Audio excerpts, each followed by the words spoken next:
Welcome back to Stranger Things. More talking about Stranger Things. Season 4 is out. Oh my gosh. Okay, volume 1. Yeah, but Let's calm down a little because well, I should calm down a little, but yeah.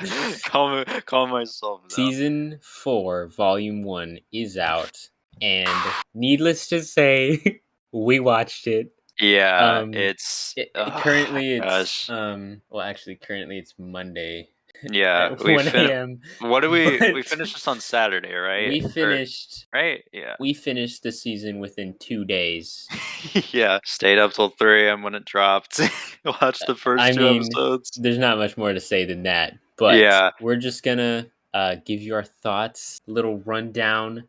Again, needless to say, this video will have massive spoilers. Oh yes, of I'm course. going to, Of course. for like a few seconds. We need a big flashing, just like big flashing Massive spoilers spoiler. ahead. Without spoiling it, the only way I can describe it, it's crazy. Yeah, crazy. I mean, maybe part of it is the fact that we've been waiting like 3 years. Yeah, but yeah. it's pretty awesome. And speaking of that, it has been 3 years since season 3. We're a little bit short. When volume 2 comes out on July 1st, we will be just 3 days short of 3 full years since season 3 dropped. And it's back.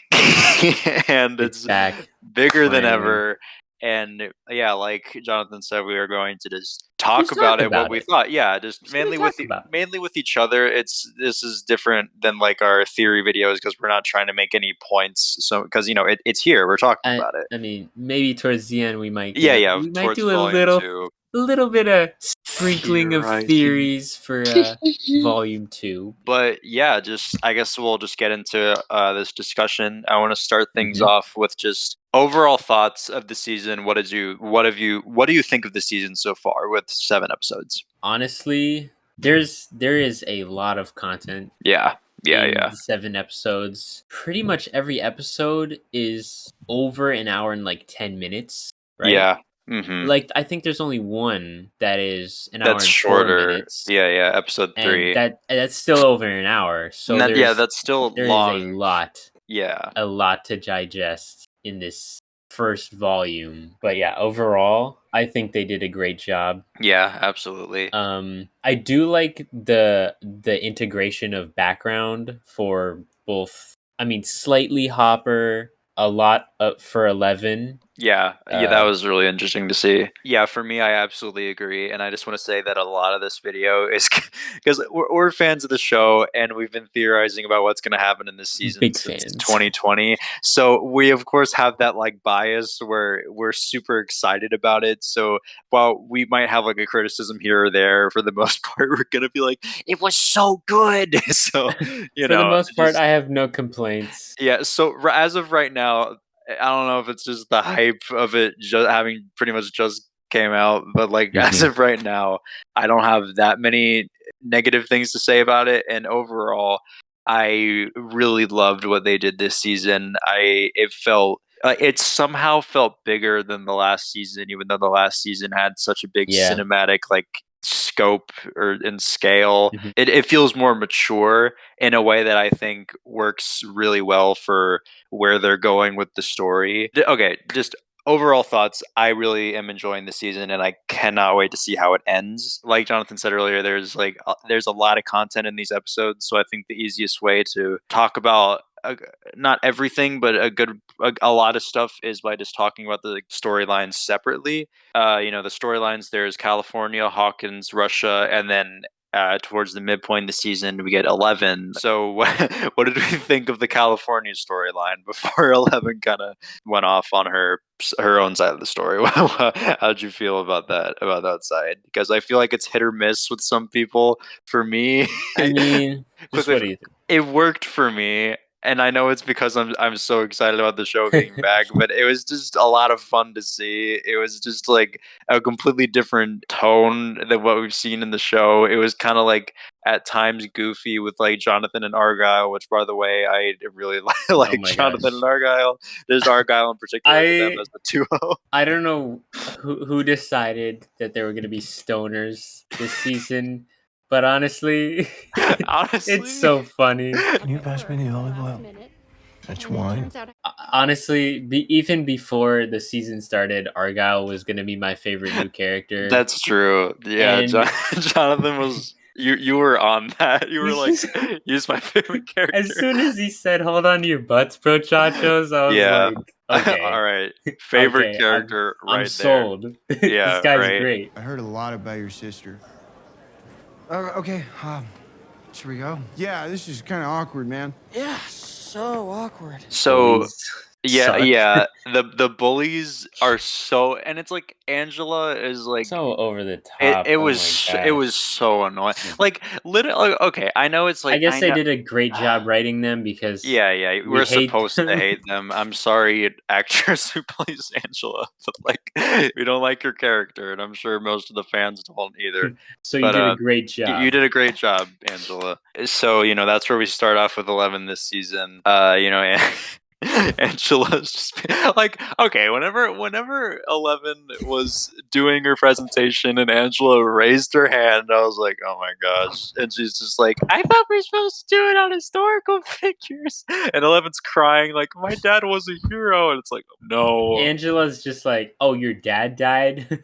Cool.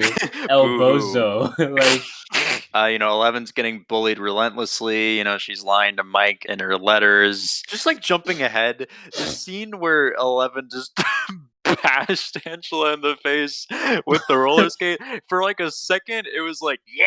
But then I was like, oh. Like, no. Oh no.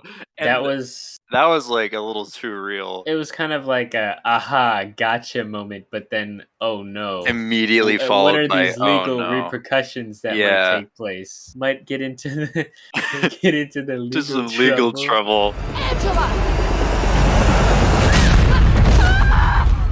Honestly, and we're going to be talking about these storylines very quickly because so much happens in it. If you want the full rundown, watch the show. I did like the approach that they took with 11, just bashing her in the face. There were like actual serious repercussions from that. Yeah, it wasn't just like she hit her. Face. Nobody asked about it. Like sometimes that happens. I don't want to say I like that she got arrested, but I like that there is like actual consequences to it. Again, it just set up a different tone for the season where it's just like, oh, like 11 snapped. Angela!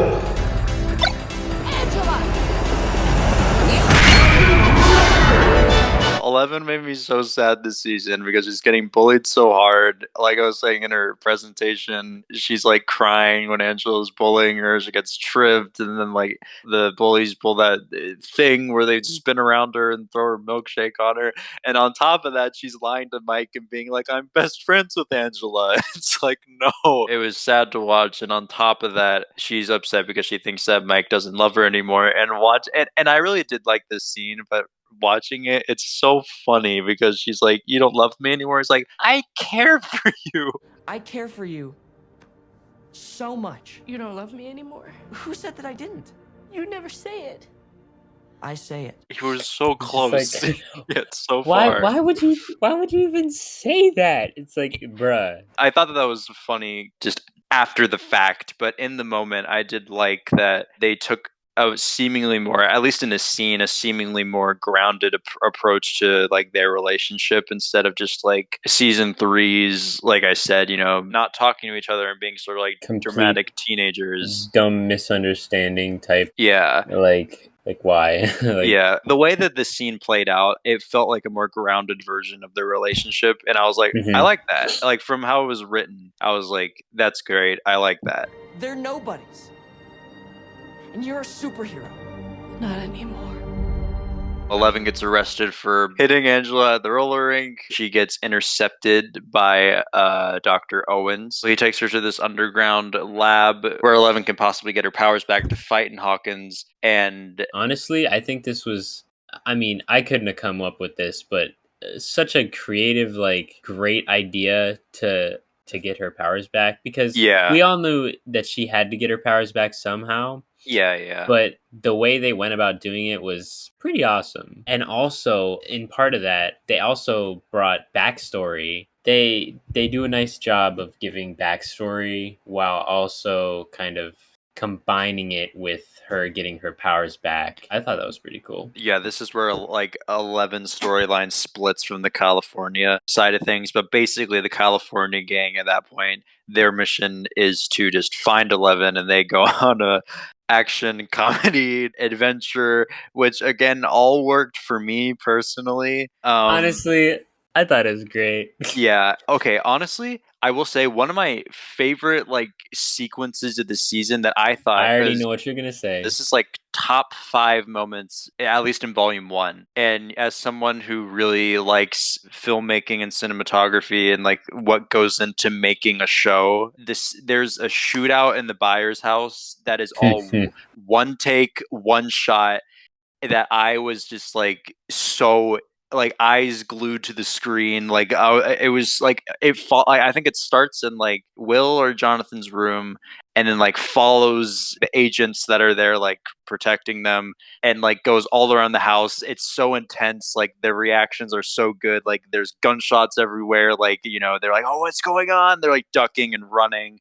It's all one take and one shot, and it's so good. I was so like, I don't even know the right word. I was so honestly into that scene, and it's like my favorite scene of the California gang, at least from like a technical standpoint, outside of like, oh, that scene was funny or something like that. Like it's like it was so good, at least to me. I thought from a filmmaking perspective, it was awesome.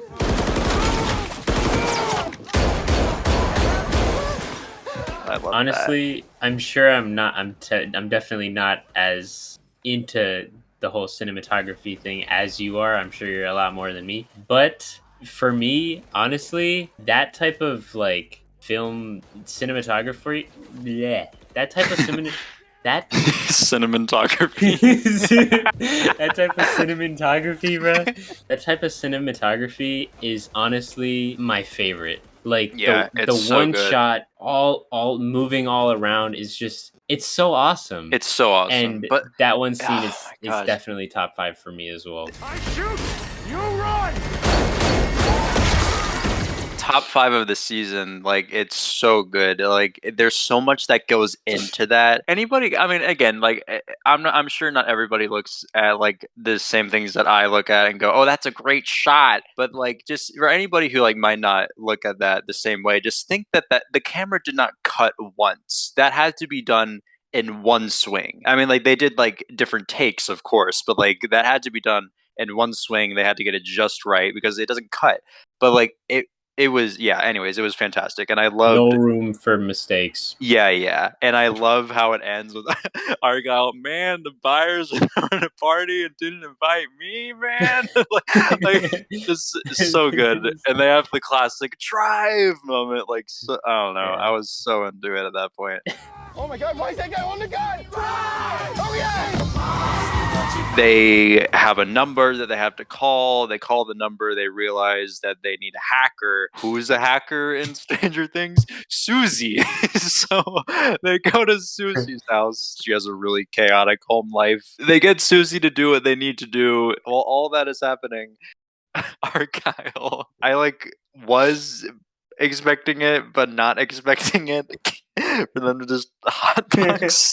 They really hotboxed in the Surfer Boy pizza van. That's where we leave off with them. They get the coordinates to where 11 / the Nina Project place is, and you know, I mean, that's where we last see them. So I really am enjoying the California stuff. It's all working for me so far. Oh, fruit on your pizza's gnarly, you say? Well, I say try before you deny. There's Russia, which a lot of stuff happens during episodes, but basically it's showing Hopper gearing up to make an escape to get out of the prison, which all of it was very just intriguing to watch. You just want him to succeed so badly. The whole entire Russia storyline with Hopper is you're always on like the edge of your seat, like, come on, he just has to get out of here. Like, I know it's like maximum security secret prison, and he's only one guy, but like he's got to brute force his way. It's Hopper, you know, like he's got to make it out. There's one moment that I thought was so good, considering how small of a moment it is. It's whenever, I think in episode 4, whenever he like first like he breaks out of the prison and goes to like the church where he's supposed to wait for Yuri. Yeah. And he finds the like peanut butter, The and peanut butter, and he eats it, and he has like the reaction that he has when he eats it is such like a I don't know, it was such a good performance of just like someone eating peanut butter after like it for me personally it conveyed the like he totally sells the fact that he's been living in a prison eating trash soup and stale bread for like what? How many years has it been? I mean 3 years in the making, but like a year. for like 6 months. Yeah, okay, not that long, but too long. A good amount of time. Too long. And just eating peanut butter. He sold it. He sold it. It was like so well. You think this guy hasn't eaten a good meal in forever, and peanut butter probably tastes so good, and it makes you so happy because you're just like, oh yes, he's not free at that point, but you're like, yes, peanut butter. You got the peanut butter. Yeah, that moment, and just such a small moment, but I was like, that's great. I love that. Mm-hmm. But I totally agree. Joyce and Murray totally just destroys Yuri in the plane. They crash and they devise a plan to break into the prison unnoticed and just free Hopper. Okay, the Joyce and Murray stuff. It's like okay, the more I say I really enjoyed it, the more I'm trying to like find flaws in things because I'm like, I couldn't have just enjoyed everything in this season as much as I enjoyed it. But I mean, who knows? Maybe it's really hard to say at this point. Like, we need to do a rewatch and really kind of think about it after. Yeah, this is after the first time excitement watching has died down a little bit, and we get that real intense. Kind of thoughts on that. Good rewatch. You know, this is after a first time watching where we're still riding the high of this season existing. so like, pardon us praising the show. But okay, it basically stuff happens between. But what I really want to get to is this Demogorgon battle. Oh my goodness! This scene, Demogorgon. My gosh, this Demogorgon is like peak Demogorgon. Yeah, well fed, shredded.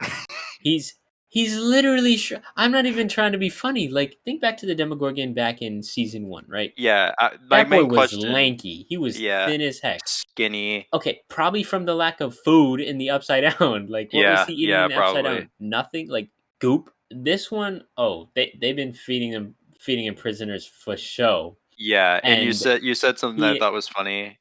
You said when we like talked about it, because after we watched each episode or most episodes, we got on like Discord and we were just like, oh my gosh, what was that? You were like, that Demogorgon got moves. He has moves. He did. It was like that was a well-seasoned Demogorgon. Like, my guy was jumping on walls, throwing prisoners like oh my gosh. He's got like fighting experience at this point. That sequence was fantastic. It was just like a good showcase of just like the full potential of a Demogorgon and like where the CGI has gotten. But yeah, that was a fantastic sequence. And then shortly after, the Hopper and Joyce reunion was so, I don't know why, whenever it started, like the synth started like slowly building up, and I was like, wait, and then like panned around to Joyce, and I was like, oh my gosh, and like, oh my gosh, the payoff, and I'm so glad that they did it before volume 2, because we needed that. I'm gonna say, I think they did a really great job of kind of ending it in a sort of way before volume 2. And not just leaving us on like the most massive of cliffhangers. In all kind of storylines. It ended in a way where I was like, I so want to see how it's going to end, but I'm glad they ended it. I'm glad that this was the episode they chose to be the end. Right. But yeah, Hopper Joyce reunion, and just like, I guess for volume 1, the ending of the Russia storyline. I mean, it just made like everything, all the Russia stuff that we had seen building up to it, just worth it. It was just like, oh my gosh, like that's so good. Yeah, great moment. Just puts a great big smile on your face. Yeah, it's so good.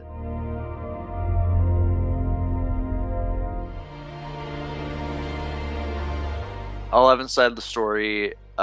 with the Nina Project and Owens and Brenner. And Owens just working with Brenner and Brenner just being there. Like, what?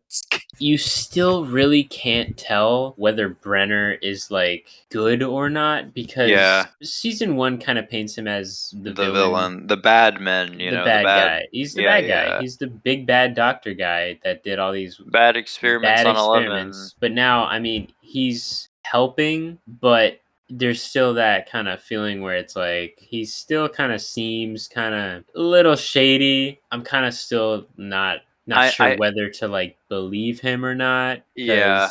You know, I need to see what they do with him in particular. In particular, I need to see like what happened with the Demogorgon in season 1. They did give him a scar on his face, across his face. So he definitely got hurt a little bit, but I don't know. So yeah, 11's side of the story towards the midpoint of the season is basically just her getting her powers back. I thought personally, because it gives us backstory on 11 and other experiments in the lab, it also contextualizes the opening scene of the season, that being the massacre at Hawkins' lab, but where we don't necessarily see it. So much happens with 11's story, and we get flashbacks of other experiments and it shows that they bully her. And I really thought that it was a creative way to show us what happened in her past without just casting a younger actress and having like, you know, the slight like deep fake, almost slightly changing her face to make her look more like Millie Bobby Brown.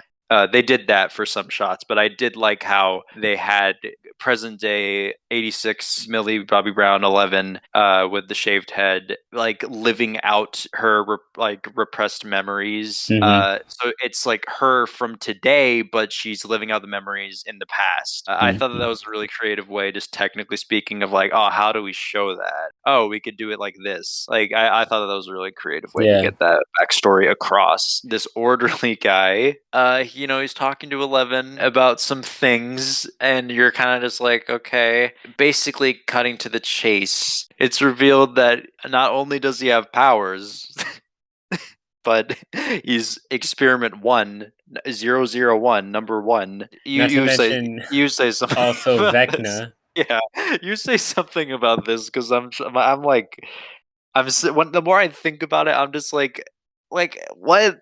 Throughout the first probably, I don't know, up to maybe even the 6th episode, he kind of seems like just one of the workers at the Hawkins lab. I mean, it's revealed he's one. It's crazy because you're like, wait. This guy just doesn't just work here. He's an experiment too. Brenner just let him what? Brenner's like, oh, you're not as good as the other ones. Just take a job. It does make sense. Yeah, I wasn't more so like that doesn't make sense so much as I was just like, what? He kills everybody. 11 finds out. They fight. I really love that moment where, like you said, they fight. The moment where he's about to do like what we've seen Vecna do to people, like break the bones, and her arms kind of get in that position, and she like overpowers him, and it plays the music from season 1, the track "She'll Kill You." So like she was able to live out that memory smoothly as it went, and send him to the Upside Down, where he becomes scarred and just, I guess, officially lightninged. Officially becomes Vecna, I guess. Now, moving on to what I think is probably all the storylines. I really enjoyed them. They're all good. But what I think is like the super great storyline, really great storyline, the Hawkins storyline. This one, what did you think about the Hawkins side of the story so far? Because I loved it. I mean, I thought it was great. I mean, I guess we could talk about Eddie first, because he's the newest addition. Eddie, honestly, I said this about Argyle, but like I mean, they're all my favorite characters, but Eddie he's such a G, bro. He's so cool. It's such a good addition to the show. Addition, honestly. So like, again, another character when I first saw the first scene whenever we were first introduced to him, the first couple seconds I was like, okay, you know, like this could be extremely hit or miss. This actor has to like pull it off, and within that same scene I was like, I love this guy. I was like, this guy's great. One thing I love about this scene, and it's like a line delivery by Gaten Matarazzo that I think is really funny. Whenever he's like trying to tell Eddie that Lucas can't make it to the Hellfire Club meeting, the way he like does that like nervous laughter, he goes like, "So he's not gonna be able to make it to Hellfire tonight." and I said this to you earlier. I like how, despite the fact that like Eddie is selling drugs to Chrissy, it was still managed to be like a weirdly like wholesome scene. It's so funny how they did that. Like, it makes you go like, "Aw, straight up drug deal," but like it's so wholesome. Like, it ends with her going, "Do you have anything stronger?" Yet we still love Eddie. How Like, could you not? How could we not? He's funny. And he's a drug dealer. We get this guy Jason. You know, he's dating Chrissy. Chrissy gets murdered. Eddie's a prime suspect. He of course blames it on Eddie and just on the Hellfire Club, tying into, you know, stuff that was really going on in the 80s with the Satanic Panic. People thinking that Dungeons and Dragons was just a direct link to satanic worship rituals, black magic, all that, tying into that belief. It's only a game. Why you have to be mad? It's only a game. Why you have to be mad? A storyline which I really found grabbing and intriguing and stuff, you know, with all the Vecna murders going around, with, you know, Chrissy being murdered and that kid Fred who looks exactly like Matt Watson being murdered. I thought that it was a really interesting like take, and just like an oh no, whenever like they start putting it together that Max has been having you know, visions of the clock and has been like targeted by Vecna or cursed by Vecna. For this like small bit, it's basically in this episode only, at least so far, it's not even like a callback, but I did like how it was Steve, Dustin, Lucas, and Max, which they were kind of like in a small group in season 2, like whenever they had like the junkyard scene in season 2 and they were like walking down the train tracks. I like watching it, I was like, oh, that's like, oh, they're like back in that small group again, like in season 2. And I feel like that works, especially considering what's coming. Like whenever, you know, Max like is almost killed by Vecna, like, and they're all there, like after they, you know, that small group in itself has like they've seen a lot and they've been through a lot together, and it just like, I don't know, I feel like it worked, especially just making that connection kind of just now, the fact that it was those 4 or those 3 there with her. Like, I don't know, it was cool to see. Max goes to read the letter that she wrote to Billy at his grave, the Dear Billy sequence, which Sadie Sink in this season, I mean, she's been good in every season, but like she was so good reading this letter and so good just in this season, what we've seen so far. It really just makes me like, I already liked Max as a character, but it really makes me like her as like the approach they took with her this season, with her being more like front and center. I'm really loving what they're doing. She really got the screen time she deserved. Yeah, and she absolutely killed it with her scenes. So good. It is so great. She almost dies, and we get what is also in the top 5, my top 5 favorite scenes in season 4, where it's like so intense, you know, they're screaming at each other. Dustin's trying to call Robin and Nancy. They figure out that they can use music to like escape Vecna's curse, and like they put the Walkman or the headphones in the Walkman. They play Running Up That Hill by Kate Bush. This scene in particular, when they start playing the music and she starts having flashbacks to like all the friendships and them on Halloween, and like Lucas and Max kissing at the snowball, and like I said this to you, like that scene at that point in the season was the most that like I was like clenching my chest, not breathing, and like teary-eyed on the verge of crying because of the. Okay, I'm a sucker for those like flashbacks to happy friendship scenes, like that always makes me like, oh no, come on, she can't die now. And like that was the most. I was like, come on, like, come on, Max, you got it, come on. Like that was the most I have ever been like, at least with this show. That's the most I've said the words "come on" and Max like ever in my life. That the whole sequence was like, again, like top 5 moments of the season for me personally. It's a pretty stressful scene because you're like, oh my gosh, she's got to get out of there, and the music, it's just all just culminates into this one just really stressful, exciting, nervous, almost like scene that's just, it's just great. I'm still here.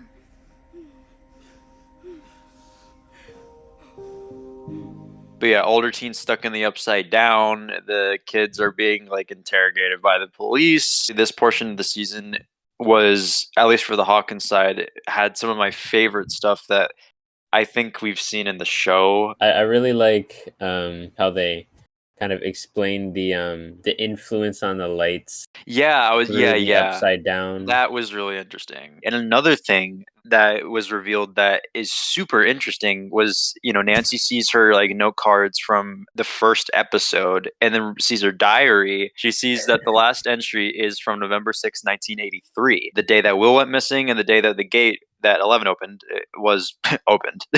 And it reveals this huge thing that the Upside Down is in the past, which was a huge like what? And I don't know how they're gonna if they're gonna use that to their advantage.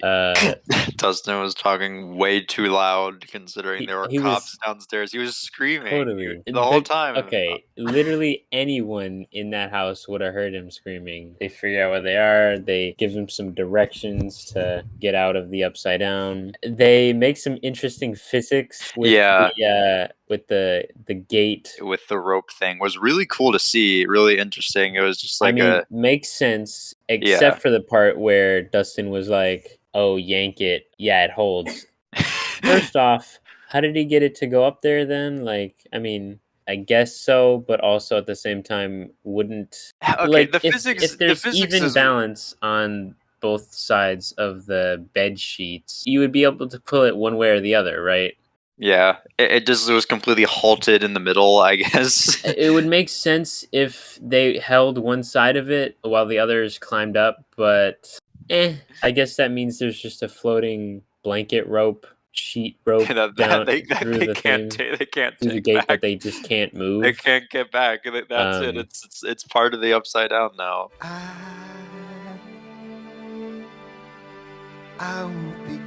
Most of them get back, and then Nancy goes into dreamland. Yeah. And kind of how it ends off. Yeah. And yeah, that's season 4, volume 1. I am super enjoying it. It's getting, if it wasn't already crazy, it's getting crazier.